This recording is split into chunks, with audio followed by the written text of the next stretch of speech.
Tindak lanjut hearing di DPRD Komisi 1 dengan masyarakat Madaksa, Ketua Komisi 1 DPRD Kota Cilegon Mas Duki mendatangi lokasi Ling Madaksa seberang dengan mengundang BPN Kota Cilegon, BPKPAD Kota Cilegon, Camat Pulau Merak, Lurah Taman Sari, dan anggota Dewan DPRD.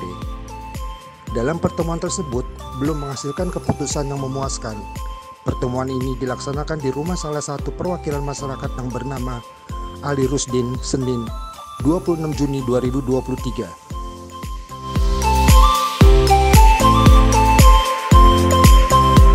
Assalamualaikum warahmatullahi wabarakatuh.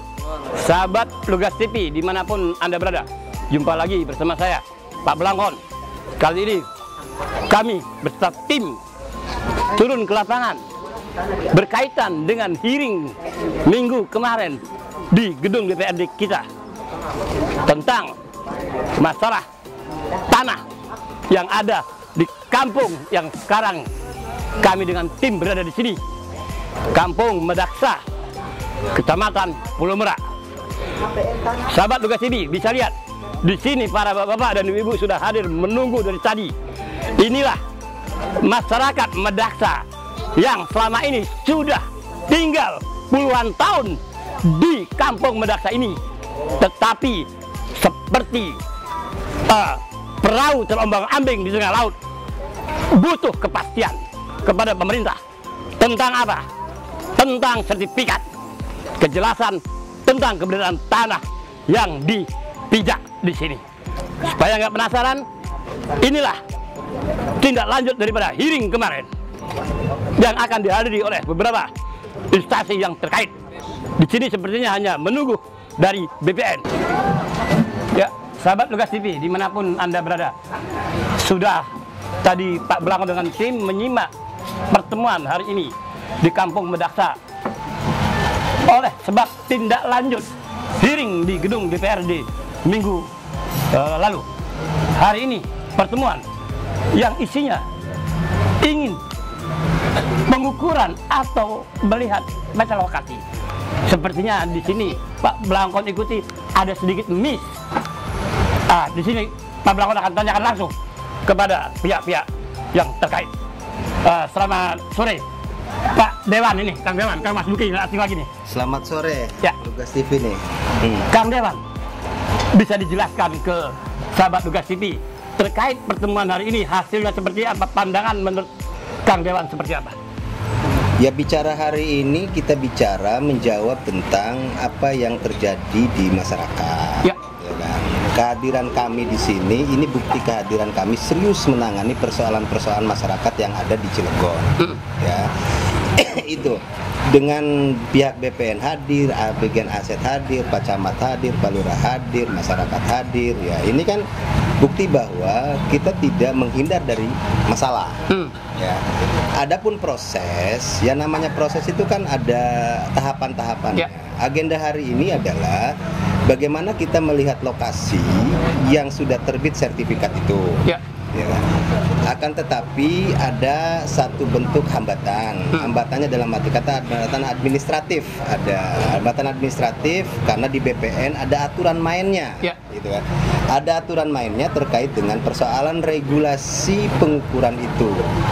Nah, masyarakat meminta bahwa bagaimana sih sertifikat itu, apakah pemukiman ini masuk dalam peta sertifikat itu, masuk dalam peta sertifikat itu apa tidak. Ya, ternyata hari ini kita belum bisa membuktikan itu karena dari BPN tidak membawa alat. Bukan berarti tidak membawa alat, terhambat dengan administrasi yang ada di BPN. Oke. Tapi tadi sudah disampaikan bahwa pihak pemerintah dalam hal ini diwakili oleh bagian aset, 1 minggu akan menyelesaikan persoalan pengadministrasian yang diperlukan di BPN itu. Nanti BPN akan memproses itu. Gitu. Semuanya lah saya minta warga bahwa kita serius, tidak ada di pemerintah Kota Cilegon baik DPRD maupun yang manapun itu akan menghindar dari apa yang terjadi di polemik di kampung ini. Oke, Kang Dewan, kalau kita anggap masalah di Madaksa ini anak tangga, berarti anak tangga sekarang kita ini bolanya sepertinya ada di BPN. Itu bisa dijelaskan? Bicara tanah itu kan bicara riwayat. Ya. Ya, bicara riwayat tanah dari mulai kelurahan, kecamatan, lari ke BPN. BPN itu tidak langsung utuh jadi. Ini kan ada tahapannya dari bawah, ya kan? Maka BPN memproses semua itu, sertifikat itu. Ketika sertifikat itu udah jadi, berarti sudah melalui tahapan dari bawah. Ya. Hari ini sertifikat itu sudah jadi, berarti sudah melalui proses dari bawah. Adapun prosesnya itu benar apa tidak, nanti itu kajiannya keterangan-keterangan ini. Ya, apakah tadi itu statusnya HPL atau apa status sertifikat itu? Nah, nanti yang bisa menjelaskan pihak BPN. Ya. Terima kasih. Saya geser ke Pak Ali. Pak Ali, sebagai warga Medaksa, pertemuan hari ini, pandangan Pak Ali seperti apa? Atau bisa dijelaskan ke Sahabat Lukas TV? Ya, pandangan saya ini belum jelas Pak ya. Tapi kalau menurut saya, ya, apa yang disebut sertifikat tahun 1992 itu sesuai apa ini, ada keterangan dari Sekda maupun BPKD itu HPL. Ya, katanya ada sertifikatnya HPL itu udah udah dilimpahkan kepada Pemda istilahnya. Pada tahun sekian ya. Tapi kalau HPL itu bukan hak milik. HPL itu adalah hak pengelolaan lahan. Itu tidak bisa diperjualbelikan kepada siapapun. Karena itu bukan sertifikat. Sertifikat tapi bukan sertifikat hak milik atau hak guna bangun. Itu HPL. Jadi kalau seandainya itu HPL itu dijual kepada Pemda, itu cacat hukum. Tidak bisa dijual, itu tanah negara. Kemudian itu HPL bukan sertifikat. Kalau sertifikat bisa dijual kepada siapapun, bukan Pemda, kepada siapapun. Tapi kalau HPL tidak bisa dijual dan juga punya ada jangka waktu. Jangka makanya cuma 25 tahun. Di sini ada undang-undangnya di sini, Pak. Oke, Pak Ali. Izin, singkatnya yang dimasalahkan apa sih Pak Ali sebenarnya singkatnya? Kita sertifikat. Tentunya ini proses-proses yang akan dilakukan seperti pengukuran dan pemetaan. Karena Medaksa ini, kampung Medaksanya udah 50 tahun lebih kampung Medaksa ini, ya. Jadi kita perintah Undang-Undang Agraria nomor 5 tahun 60, di situ udah jelas 20 tahun tanah itu ya kita tempatin, ya. Bisa kita ajukan sertifikat. Kemudian peraturan pemerintah ya Republik Indonesia itu Presiden ya nomor 24 tahun 1997 jelas tidak punya surat-surat ya tanah itu cuman cukup pajak ya cukup pajak selama 20 tahun tidak ada gugatan hukum itu bisa ditingkatkan menjadi sertifikat, bisa diganti lagi dengan sertifikat. Oke, terima kasih Pak Ali. Intinya sertifikat Medaksa ini. Saya bisa geser ke Bapak BPN ya. Bisa kenalkan dengan Sahabat Lukas TV, Pak sama Pak. Saya Ade Sabrudin dari Kantor Pertanahan Kota Cilegon. Ya, pandangan Bapak terkait musyawarah hari ini? Kalau pandangan kami terhadap musyawarah pada hari ini, kami tetap akan menunggu prosedur-prosedur yang akan ditempuh oleh para pihak. Kalau pandangan kami seperti itu ya. Prosedur menunggu prosedur. Berarti kan ada itu kan berapa jam lagi, 1 hari lagi, seminggu lagi, sebulan lagi, kurang lebih. Tergantung dari pengajuan dari pihak Pemda ataupun aset. Prosedur yang kami butuhkan untuk melaksanakan pengukuran seperti itu. Tergantung daripada maksudnya pengajuan dari para pihak. Ya. Terima kasih. Saya geser ke Bapak dari Pemda Aset Pak ya. Dengan Bapak sama kenalkan ke Sahabat Lukas TV Pak. Silakan Pak. Kenalkan diri dulu Pak. Izin saya Pak Hendra, Kabin Aset BPKPAD Kota Cilegon. Ya, pandangan Bapak tentang pertemuan hari ini Pak. Silakan. Tentu saya mengapresiasi Pak.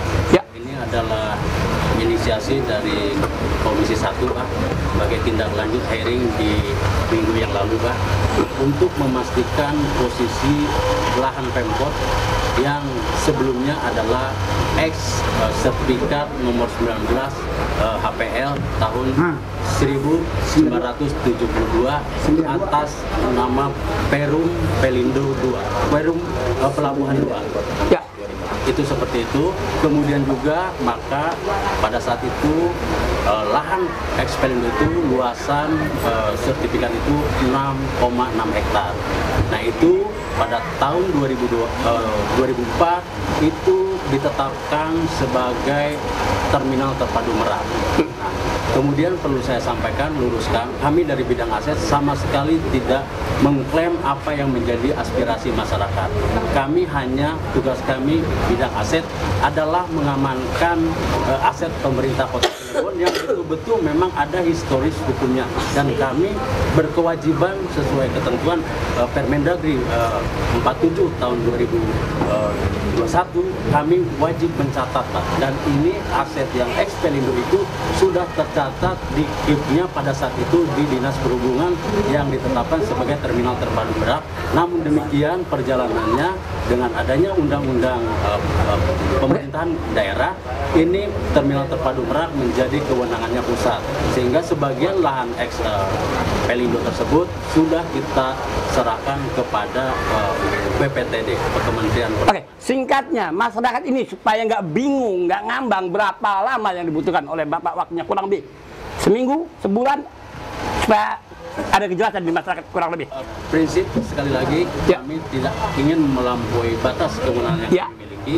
Kami hanya memastikan apabila lahan itu betul lahan Pemkot sesuai data dokumen yang kami miliki, itu nanti kita pastikan seperti apa yang disampaikan Pak Ketua Komisi.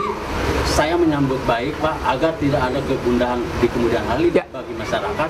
Manakala nanti ternyata bangunan masyarakat ini di luar peta tersebut, kami dari bidang aset tentu mendukung, Pak. Dan kami siap mengeluarkan surat pernyataan bahwa bangunan tersebut di luar petanya ekspelindo. Tetapi namun demikian, apabila ternyata pada saat nanti cek lapangan itu betul bangunan, ada beberapa bangunan ada di posisi peta ekspelindo, kami tentu ada mekanisme aturan main terkait Permendagri 19 tahun 2016 terkait pengelolaan BMD yang dimungkinkan sebetulnya sudah kita lakukan hearing selama dua kali di kantor BPKAD. Yang dimungkinkan adalah pola pemanfaatan, Pak. Pola pemanfaatan mungkin dengan cara yang terdekat adalah dengan cara pola sewa. Namun demikian, saya hanya menyampaikan ketentuan yang ada terkait masalah celah yang dimungkinkan kepada betul-betul bangunan berdiri di atas lahan eks petanya ekspelindo. Kemudian mohon izin, Pak, itu tindak lanjut atau kebijakan lebih kondisi yang nanti akan diambil oleh pemerintah Kota Cilegon, tentunya nanti akan diambil oleh pemerintah Kota Cilegon yang lebih tinggi, yang memiliki kewenangan lebih atas. Mungkin seperti itu. Oke. Singkatnya, duduk sore ini bersama di sini dari pihak Pemda, aset, semua satu frekuensi membela kepentingan rakyat, kurang lebih begitu, Pak. Betul. Yang penting tanpa melanggar aturan. Saya ada di belakang warga masyarakat. Tetapi mohon maaf, apabila kami dipaksakan untuk melanggar hukum, kami tidak akan melaksanakan itu. Oke, terima kasih. Saya geser ke Pak Lurah. Pandangan Pak Lurah pertemuan hari ini, dan tadi di sela-sela rapat kayaknya musyawarah ada pertanyaan dari Pak Adi tentang retersi. Bisa dijelaskan ke sahabat tugas ini? Alhamdulillah, Bang, ya. Di saat saya menduduki sebagai lurah di bulan April 2022, saya waktu itu komunikasi dengan staf saya, coba apa aja yang ditinggalkan oleh yang terdahulu, maksudnya menyangkut aset-aset di kelurahan ya, Bang, ya. Salah satunya yaitu letter C, tapi data itu semua tidak ada di kantor. Ya. Tidak ada di kantor? Di kantor itu tidak ada data apapun yang menyangkut dengan pertanahan. Oke. Pak Lutfi duduk di sana dan di kantor tidak ada data apapun, kosong. Oke. Terima kasih Pak Lurah. Saya geser ke Pak Camat. Pak Camat, selamat sore Pak Heru. Memang ini camatnya masih baru lah, tapi jam terbang di kelurahan juga udah lama di sini. Pendapatnya Pak pertemuan hari ini, Pak, sore ini, Pak? Kalau saya mungkin ke harapan aja lah. Ya, harapan, boleh. Harapan kami kita semua tentunya selama mediasi ini tempuh, semuanya saling menahan diri, sabar, nggak usah mengeluarkan statement yang aneh-aneh lah. Ya, karena ini kan masih proses. Ya, ya mudah-mudahan hasilnya diberikan yang terbaik, kan gitu, yang terbaik, paling itu. Makasih Pak Camat. Closing statement mungkin dari kami Bang, closing statement. Terima kasih seluruh pihak yang memang terlibat dalam mediasi ini, baik dari warga maupun aparatur pemerintah yang ada di sini. Pada prinsipnya kami di DPRD akan terus mengawal apa yang perkembangan di masyarakat, baik persoalan pertanahan maupun yang lainnya.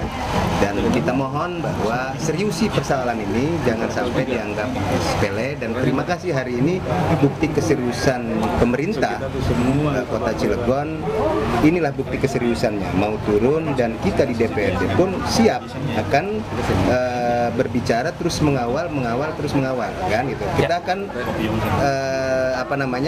kita akan rekam hari ini, baik persoalan batas waktu maupun apa, karena jangan sampai ini berbulan-bulan, itu aja, jangan sampai ini berbulan-bulan, karena kami pun banyak PR yang harus diselesaikan.